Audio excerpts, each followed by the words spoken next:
Chapter 6: Attention and Concentration in Sport.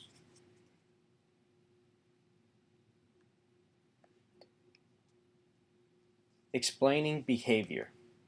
Behavior is a stimuli-response approach.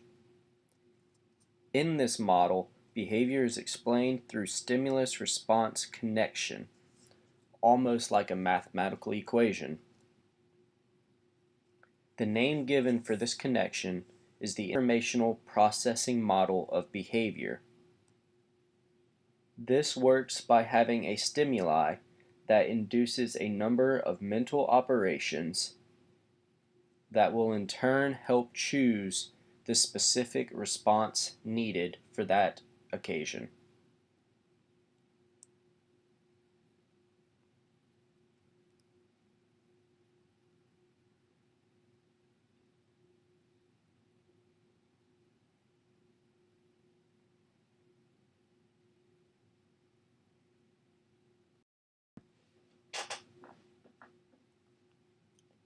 There are a few different memory systems that the brain uses. The first stage in human memory is called the sensory information storage. This is where a large amount of sensory information is stored for a short amount of time. This time period is not more than a half second before the information is either lost or is moved to a more permanent area of storage.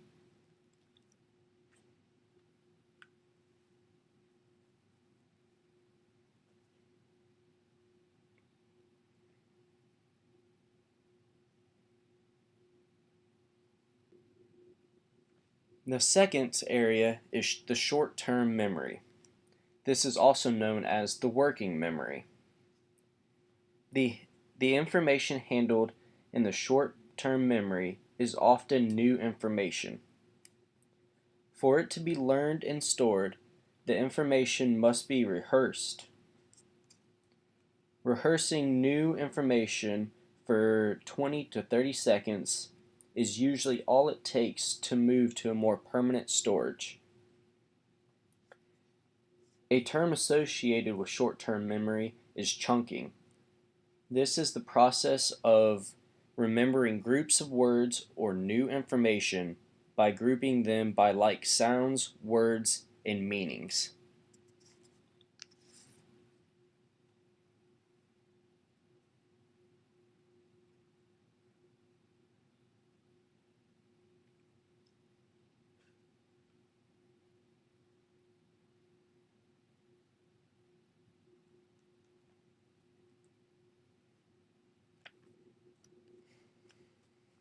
Long-term memory. Once information is stored here, it is relatively permanent. Your long-term memory continuously updates, reorganizes, and strengthens.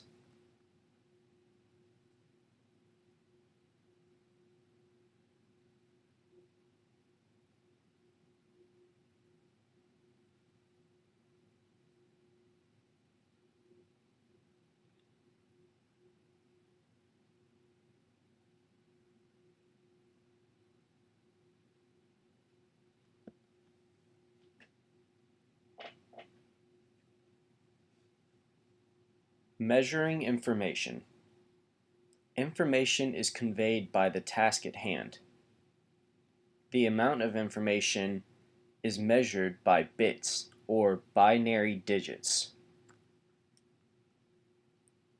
We can try to predict situations by using this conveyed information. These bits of information give us clues about possible outcomes of that situation.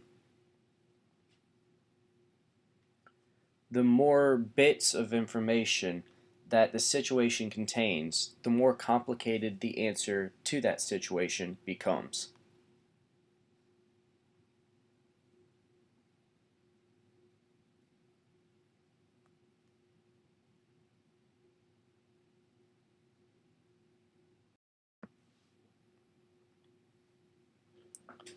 Selective attention.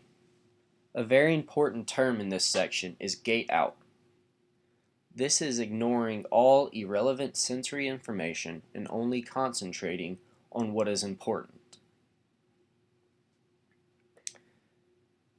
Selective attention is of importance because it helps with focus. If we could not ignore some information being relayed, we would become overstimulated and lose concentration. We see this in a number of sports situations. For instance, a basketball player that steps up to the line for a free throw. In this situation, there are often fans and large crowds behind the basket yelling, screaming, and waving their hands and objects, trying to distract the shooter. If the shooter cannot gate out this information, they may miss the basket. But a good free throw shooter can ignore all of the sensory information they are receiving and only concentrate on the shot. There are also many models of selective attention that are in this chapter. Our ability to selectively attend to stimuli is based on the correct disruption of neurochemicals in the brain like dopamine and norepinephrine. If these chemicals are out of balance, we can lose the ability to ignore outside stimulation and information, which can lead to distraction and lack of ability in that situation.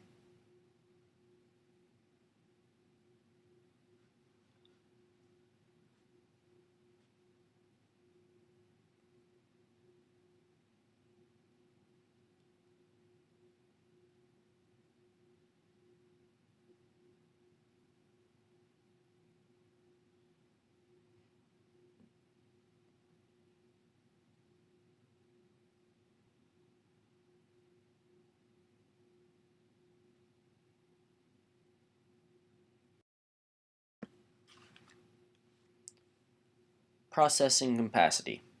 This refers to the capacity or space available for processing information. One of the models we look at is Keel's capacity model. In this model, information is thought of as different mental and motor tasks that use up a finite amount of processing space.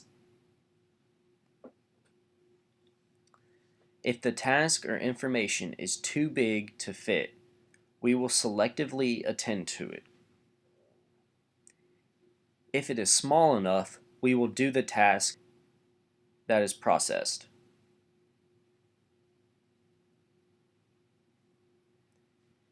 In this model, multiple stimuli can be received at a time and multiple responses can be made.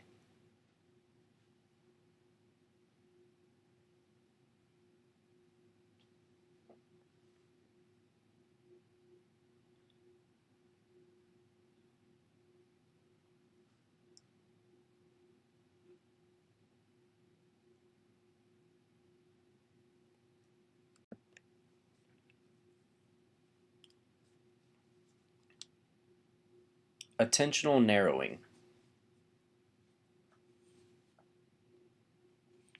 Attentional narrowing is important because it is a factor of focus. This idea or model is based on cues or outside information about a situation.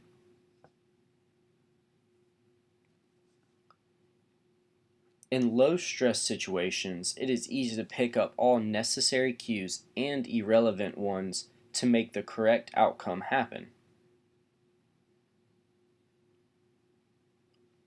In high-stress times, these cues are harder to pick up and may be missed, resulting in a mistake or distraction in that situation.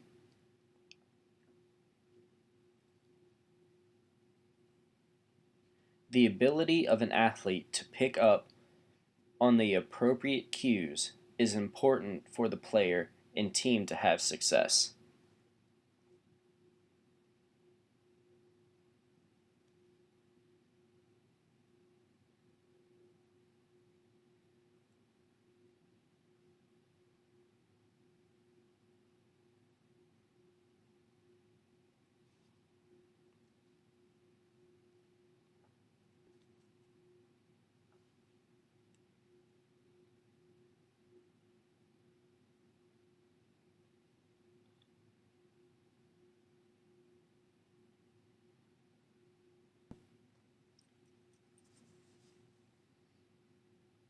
There are a few mechanisms that explain the relationship between attention and performance.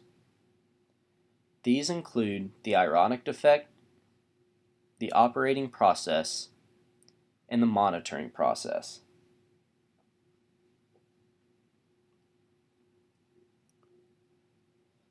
The ironic effect simply states that under mental load, people tend to do the exact thing they are trying not to do. An example of this would be a golfer focusing so hard on not hitting the ball into the water that they do so instead of playing the ball where they wanted to.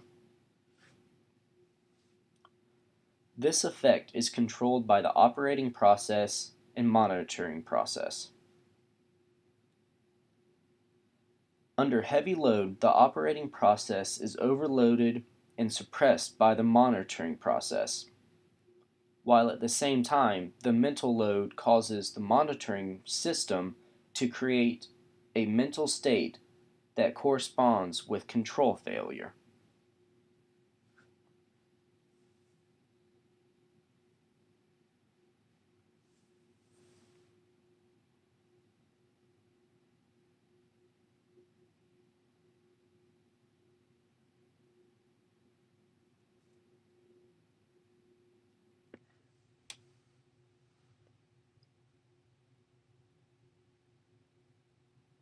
Internal versus external attentional focus.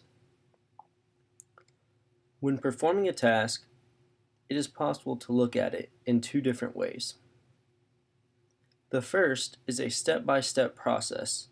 For instance, in a golf swing, looking at it from club placement to the backswing, through the swing, into your ending spot.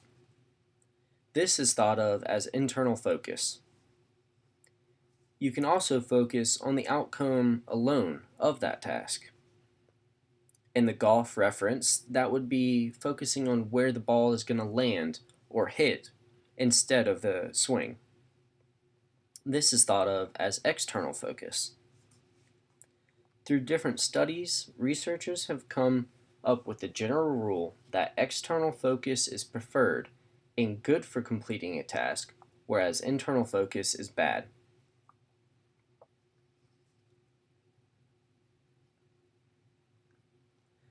Two theories that look at this are the constrained action hypothesis and the explicit processing hypothesis. Each one sides with a different focus. The constrained action hypothesis says that attempts to control movement interferes with the automatic motor control. This, of course, talking about internal focus. It then states that external focus, or focus on movement affects, leaves motor systems unconstrained. The opposing hypothesis, which is the explicit processing hypothesis, says that focus on the internal execution of a movement elevates the level of conscious control and demand working memory.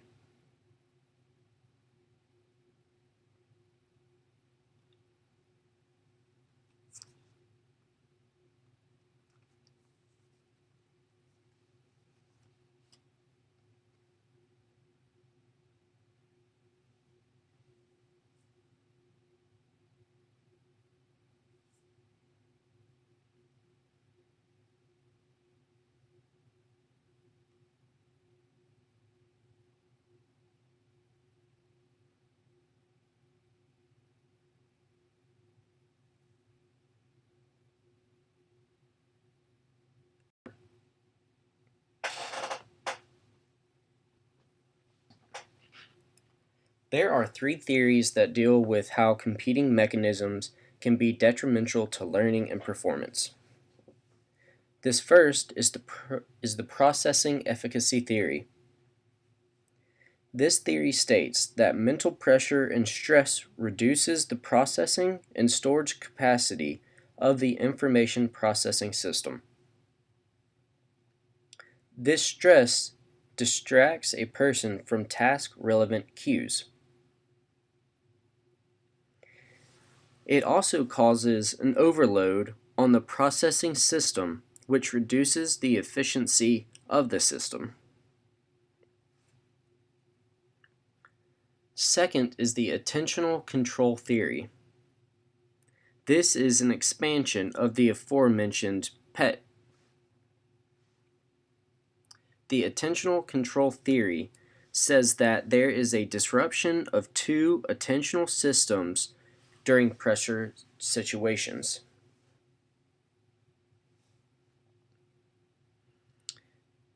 These systems are the direct system and the stimulus-driven system.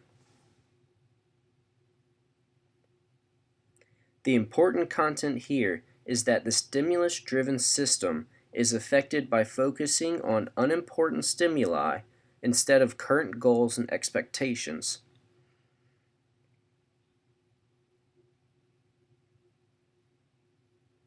Thirdly, the conscious processing hypothesis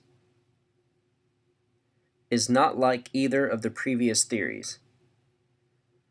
This hypothesis states reduced performance is due to heightened self-consciousness, which makes an athlete try to consciously control skills that were previous automatic motor skills. In other words, the athlete uses internal focusing behaviors which get in the way of the task at hand.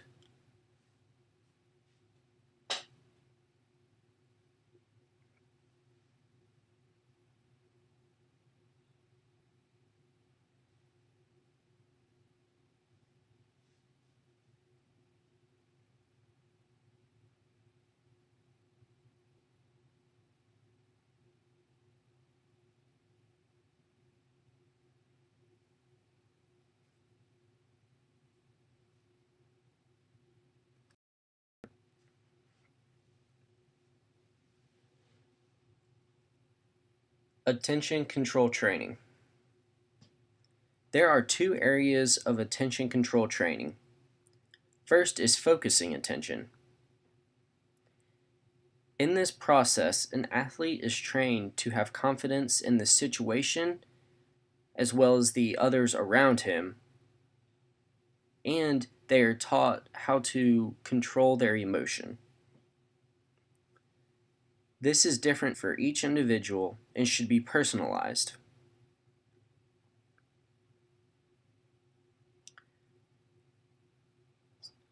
Second is thought stopping and centering. This is a process of stopping negative thoughts and focusing on positive ones. When the athlete can control these thoughts, they can then focus or center those thoughts internally.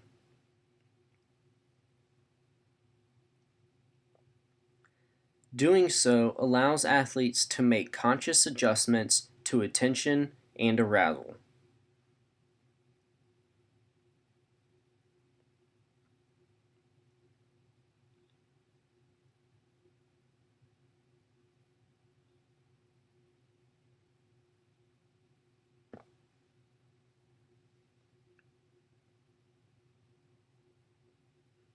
Attention styles.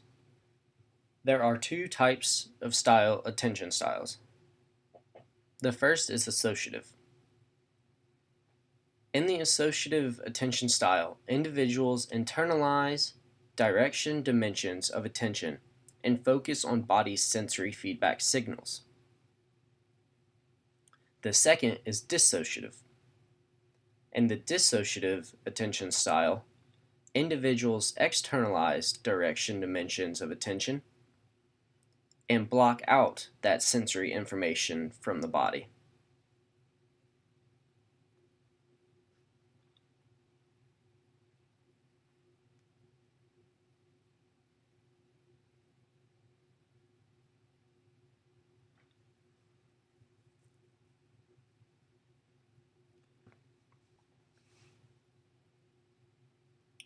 Effort and attention styles. In this section, the effort-related model is looked at. The effort-related model says that there is a tight relationship between effort and attention style. It states as effort increases, an athlete transitions from dissociative attention style to an associative attention style.